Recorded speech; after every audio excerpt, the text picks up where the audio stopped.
Gek oor haar eie Afrika, ondier episode 126.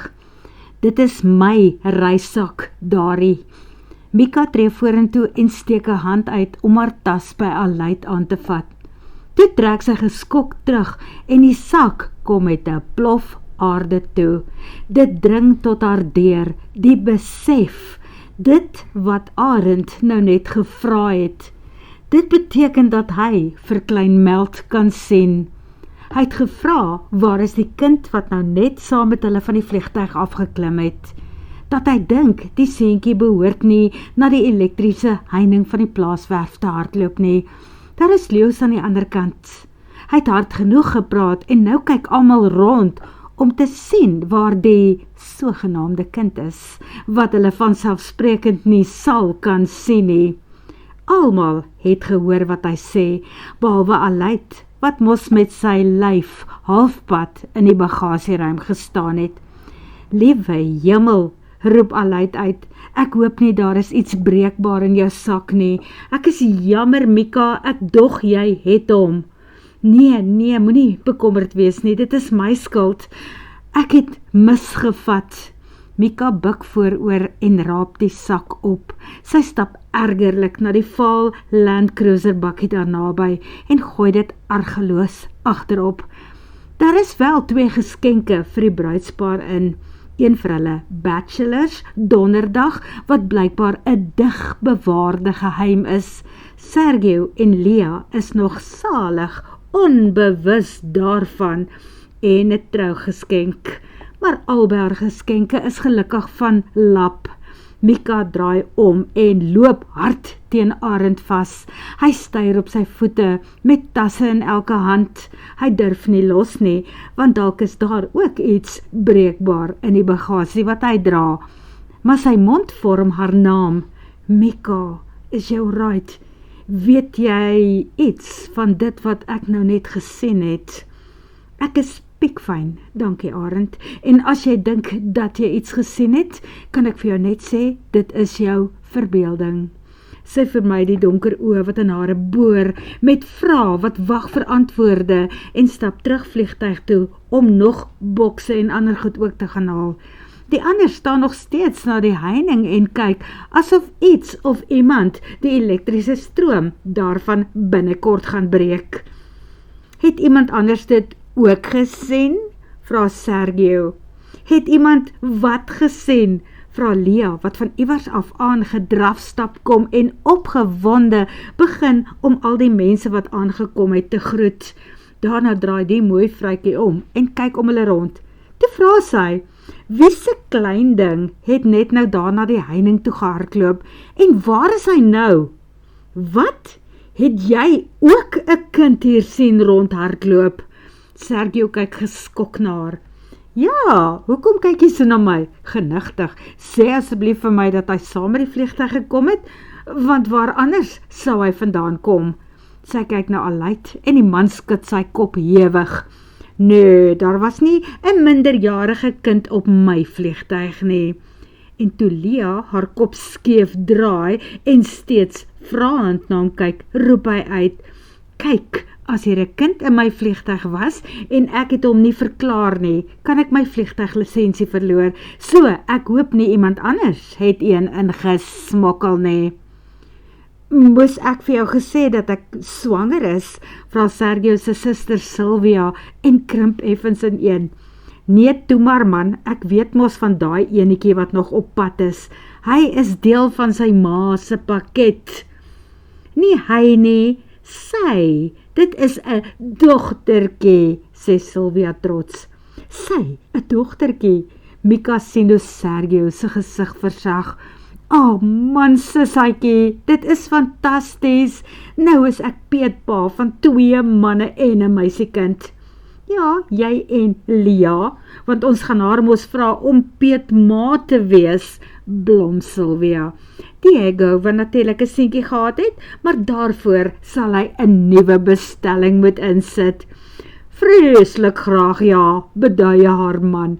Ek is mos maar altyd bereid om my heel beste vir hierdie saak in te sit. Peetma, ja dankie, ek sal graag, roep Lia uit. Ek en Sergio speel al klaar lekker pop met die klein Da Silvaatjies. Maar Mika kan sien dat Lia se gedagtes nie heeltemal daar by hulle is nie. Sy wonder waarskynlik nog steeds wat sy gesien het, want sy kyk alweer rond en vra. As daardie kind nie van die vliegtuig afgeklim het nie, het van ons laaste kampeerders dalk 'n kind hier agtergelaat. Nie dat ek enigstens bewus was van iemand wat met so 'n klein seentjie hier gekamp het nie. Lia stap na die heining toe en Mika kan duidelik sien hoe sy begin rondkyk vir spore in die losgrond waar die tuinmanne seker gister nog bossies uitgeskoffel het. Grond waarop het waarskynlik iewers in die nag of vroeg vanoggend gereën het, want die aarde lyk net te dorstig nie. Mika wag in spanning op haar reaksie, want vanselfsprekend sal Melk mos geen spore daar gelaat het nie. Sy wonder wat die mooi jongvroukie sal doen, as sy vir haar moet sê, dat sy waarskynlik bevoorreg genoeg was, om die beeltenis van iemand te sien wat nie meer leef nie. Iets waarvan baie mense die bestaan ontken. Die populêre naam daarvoor is mos spook. Melk se gees, wat nog op die aarde vasgekluister is. Hy manifesteer homself mos as 'n spook. Duidelik nie net aan sy ma nie, maar nou ook aan ander mense, besef Mika met 'n vreemde ontroering diep in haar. Sy wonder of hy al by die man, wat vir 50% van sy bestaan verantwoordelik is, ook gaan draai het in hierdie gedaante van hom. Arend staan en wag dat Lia moet terugkom van die heining af, en toe sy haar hande oopmaak om te wys dat daar niks is nie, draai sy donker oë weer na haar wat Mika is toe. Hy moet maar raai, besluit Mika. Sy het niks om aan enige een van hulle te verklaar nie. Sy gaan haal nog 'n boks uit die vliegtuig en pak dit op die wit bakkie se bak. Mis voor die son, sê Lia, en lyk ietwat uit die veld geslaan, toe sy weer by hulle aansluit. As dit net Arend was, wat die storie van die seentjie wat saam gevlieg het vertel het ek gevra of hy een of ander plantjie gerook het, want hy's mos 'n dokter, skuinstreep kruieban, spot Diego en knipoog vir die aantreklike Indiaan. Maar met Lia, wat ook beweer dat sy iets gesien het, kan ons aanvaar dat dit net 'n verwelkomingsgrappie van julle ouens was. So by the way, Lia, was hy wit, geel, swart of bruin? Maar Lia weet duidelik baie goed wat sy gesien het. Diego, dit was 'n Europese knapie met donker hare. Hy het 'n wit hempie aan en 'n 3/4 denimbroekie en hy's min of meer so hoog. Beslis nog voorskools, raai ek. Heel moontlik 'n klein Portugeesie, as jy my vra. Nou, so verbeel mense hulle mos soms dat hulle wesens uit die buitenste ruim ook sien, of selfs spooke, en dan is daar niks. Verbeel jou, 'n klein Portugeesie, lag Diego en gaan haal bokse by Aleid om na die vaalbakkie toe aan te dra. Die vliegtuig moet mos skoon en leeg, want môreoggend moet Aleid vlug vertrek, en dit het hy self vir hulle ingelig op pad hiernatoe. Sy program is net so vol soos die huwelikspaartjie sin. Dinsdag moet hy Lia se ma en verloofde, sowel as Sergio se Franse baas gaan oplaai en terugbring plaas toe. En dit gebeur alles so tussen sy eie besige skedule in. Wat hopelik teen die naweek gaan stiller raak, want hy wil saam die troue geniet. En hy is boonop aan diens, want sy geliefde is een van die chefs wat moet regstaan met kos. Wanneer almal skarrel vir sitplek in die bakkies, sien Mika dat Lia omdraai en met 'n stywe pas aanstap huis toe. Sy sit daar agterna en roep, "Wag vir my Lia, ek stap saam met jou, ek wil bene rek na die lang sit." Lia gaan staan en sê met 'n warmte in haar stem, "Nou maar kom, dit is darm nie te ver na die plaashuis toe nie. Net sleg as jy 'n berg goed het om met jou saam te dra, die dat die bakkies hier is. En Mika, ek is regtig bly dat jy plaas toe gekom het.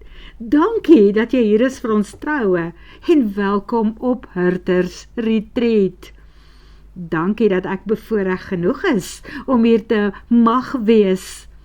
Mika sal nie Lia se dag bederf deur vir haar te noem dat dit eintlik die selfoonoproep van haar ex-man, Ralph Jameson is, wat die deurslag vir haar kuier hier gegee het nie, en die feit dat sy en Timothy Wolmerans heel wat vrae te vra het aan mense van die omgewing hier naby. Sy wil weet, hoe gaan dit met die meisie wat gister deur die stroopers raak geskiet is, Lia? Blykbaar baie goed, dankie.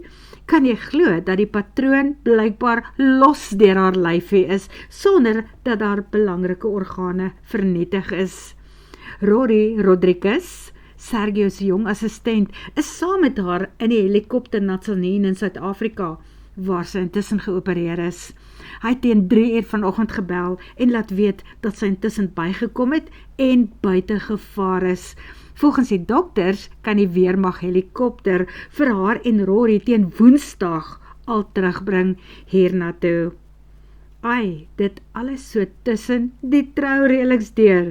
Jy en Sergio het letterlik julle hande vol. En dan reis julle maandag oor see.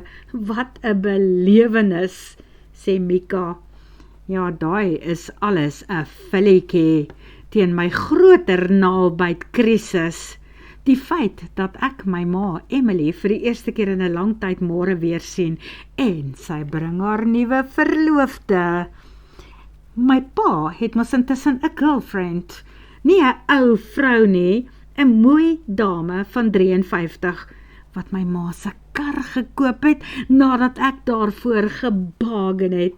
Ag frek, weet jy wat Mika, ek vra net vir vrede op aarde.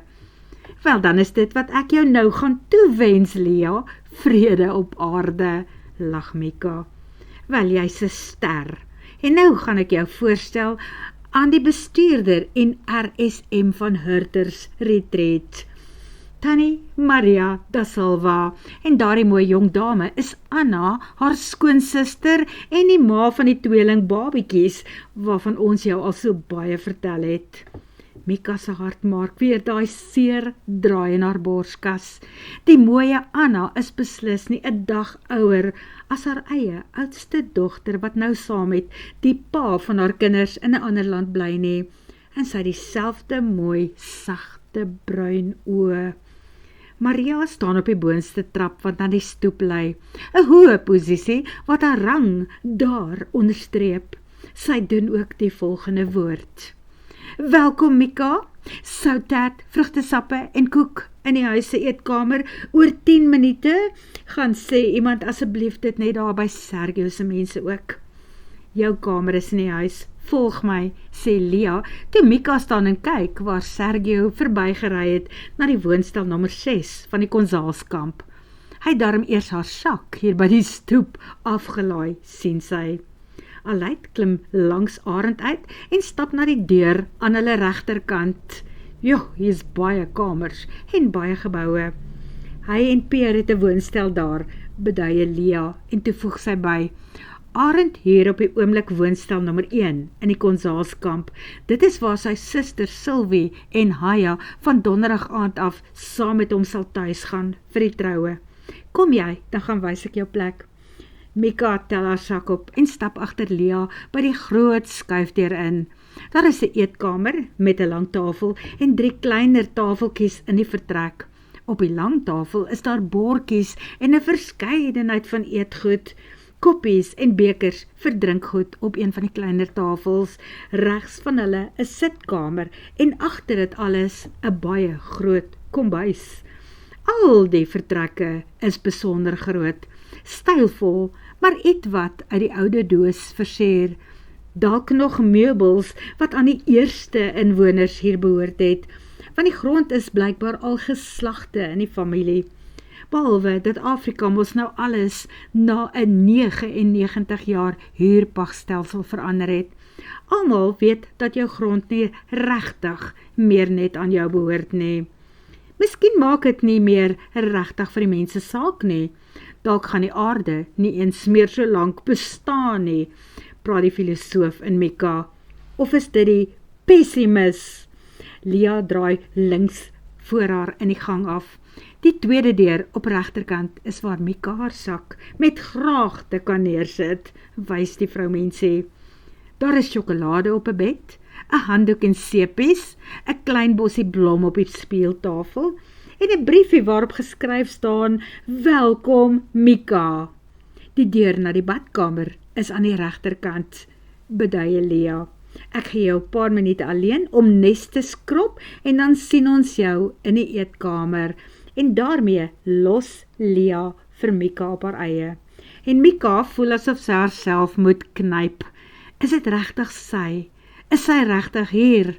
Lanklaas in haar lewe het sy so menswaardig en so spesiaal tussen mense gevoel. Lia stap gang af en deur die eetkamer terug na die stoep, waar sy vir 'n oomblik self na asem moet snak. Dan is dit hier, dan gebeur dit uiteindelik. Haar en Sergio se troue en die eerste gaste wat so pas aangekom het. Sy dink aan haar pragtige tradisionele swart Portugese trourok, wat reeds in die kas in haar studio woonstel hang. Sy en Maria het dit Vrydag uit die aantrekkamer in haar pa se kwartiere op die tweede verdieping gesmokkel en dit daar gaan hang en seker gemaak dat al die naate reg is en dat alles mooi is aan die rok. Maar daar is ook 'n tweede rok wat Lia by die persoon wat Sergio se pak en klere gemaak het bestel het. Dit was Maria se voorstel. Dit is nou wel laat lente, maar die dae en die aande raak warm. Trou met jou swaar mooi rok, dra hom totdat die meeste formaliteite afgehandel is en dan gaan trek jy en Sergio iets ligter aan vir die onthaal. Goeie plan, 'n ysblou langrok wat maklik self 'n trourok kon gewees het sy toe laat maak. Tannie Maria en Anna wou omtrent iets oorkom toe hulle die pragtige skepping sien.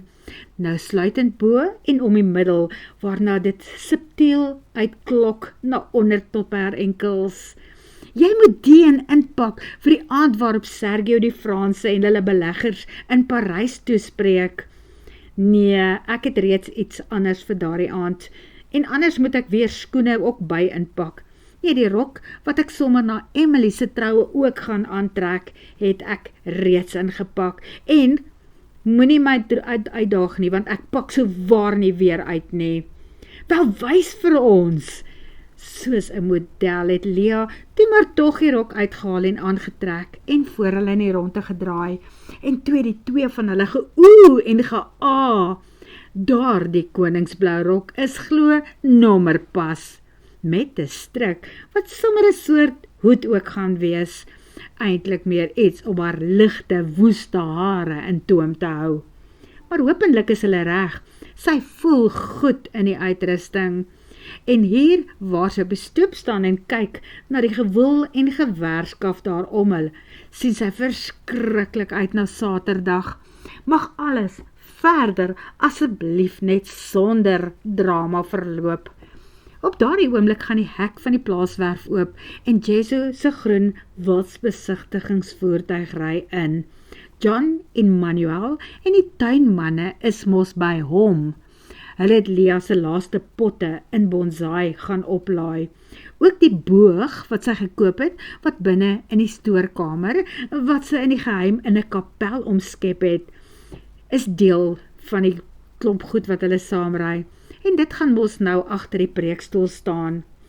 Lia drafstap nader en wys dat Jesu daar reg voor die eerste stoorkamer moet stilhou. Die werkers spring af. Dit is al lank na 2 en hulle gaan nou eers gou eet. Sergio waai vir John. Sy mense wil kom groet. Dit is net Lia en Manuel en Jesu wat by die voertuig agterbly. Nou moet sy vinnig vir hulle wys waar hulle alles moet neersit as die werkers terugkom.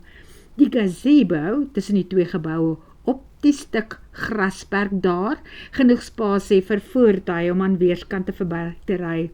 Dit is daar waar die mense 'n paar happies en vrugtesap geniet voordat hulle by die lokaal moet instap. Hulle dink mos hulle gaan trappies op na die eetkamer van die huis waar die seremonie gaan plaasvind.